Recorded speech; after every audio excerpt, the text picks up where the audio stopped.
Let's focus for now on the goods and services market. And we can think about the demand for goods and services in general.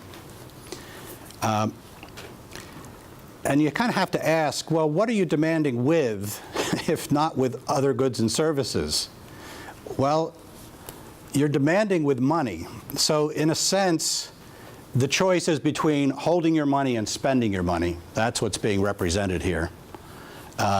People can spend less by piling up money balances, and people can spend more by disgorging their money balances.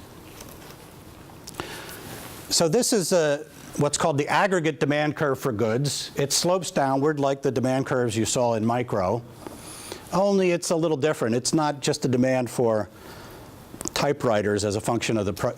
Why did I choose that example? Come back to the 21st century. It's not just a demand for bananas as a function of the price of bananas. It's a demand for everything as the price of everything in terms of the price of everything in general. Price in terms of what? Price in terms of money. It's downward sloping for a special reason. And my explanation of why it's downward sloping is a little different from the textbooks.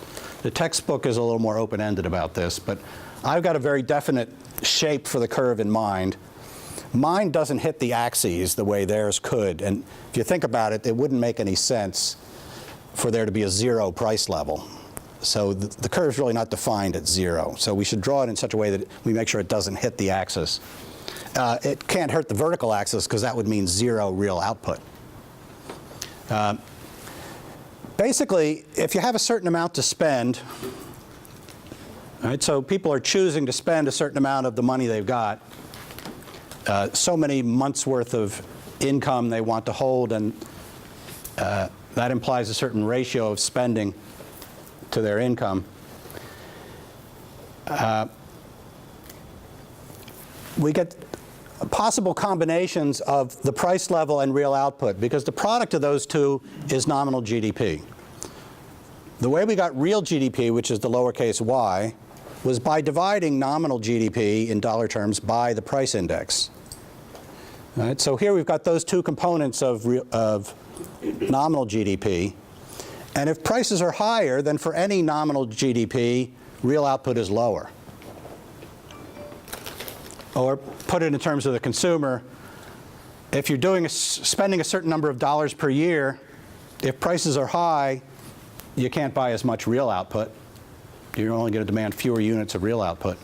If prices are lower, you get more units of real output. So this is kind of a set of potential equilibrium points between the price level and real output for a given level of spending. But then we need to talk about what shifts the curve, right? The fun of drawing supply and demand curves, and I'm sure you all agree, it's fun. It's not just to observe the slope, but to talk about what happens when you shift the curves. So what shifts the curves? What would make people generate more spending? Well, the way I'm setting it up, either there's more money in the economy, or people are more eager to spend the money they've got. So if either of those two things happens, aggregate demand curve would shift to the right, shift out. Now, more money in the economy, that's monetary policy. We'll talk about that later in the course. But even without the Fed doing anything, spending can go up and down a bit, just from the eagerness of the public changing. Next slide.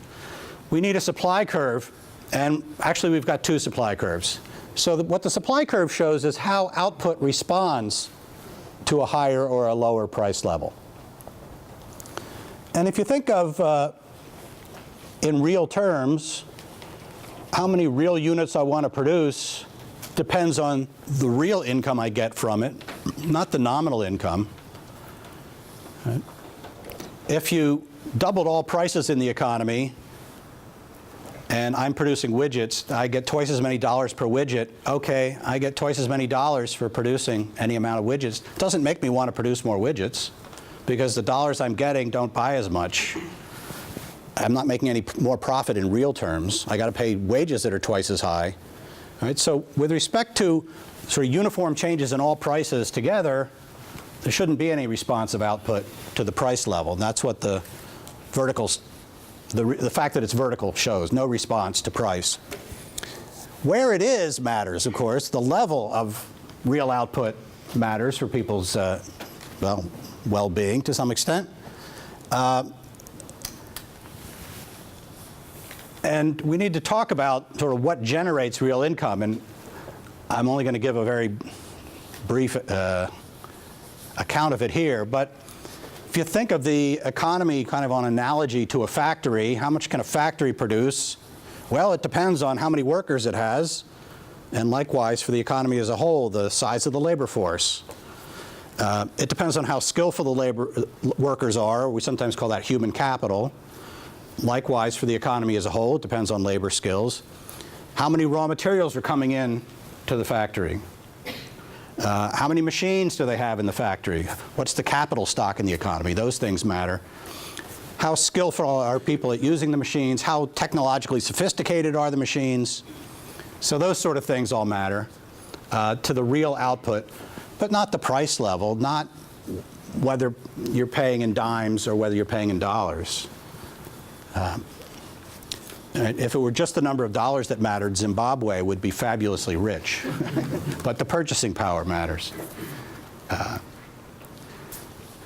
And then kind of in the background, we don't sort of have curves to shift for these things, but importantly in the background, if you ask why some countries are more prosperous than others, are the policies that affect the incentives to produce. So tax rates, regulatory policies, the environment for investment, those sorts of things.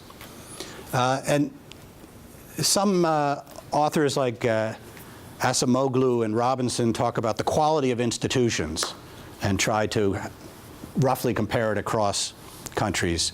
How respected is the rule of law? Right? The incentive to invest depends on how likely you're going to be nationalized or confiscated or overrun by pirates, that sort of thing. So the long-run aggregate supply curve can shift. It will shift to the right if there are technological improvements. It'll shift to the left if there's, I don't know, see, in Armageddon, it was a meteor, right, that was hurtling toward the Earth. But changes in policy in a direction that discourage production, that would shift the curve to the left. Next slide, please. But we've got a second aggregate supply curve, and this one we need if we're going to explain why there are business cycles. Because if we only had the long-run aggregate supply curve, we wouldn't see variations around the full employment level of output. We would just see the full employment level of output. The short-run aggregate supply curve is designed or intended to sort of give us a sense of how there are variations around the trend in output. So in the short run, output can respond to changes in prices. Or more accurately, output will respond to changes in nominal aggregate demand, the movement of the aggregate demand curve.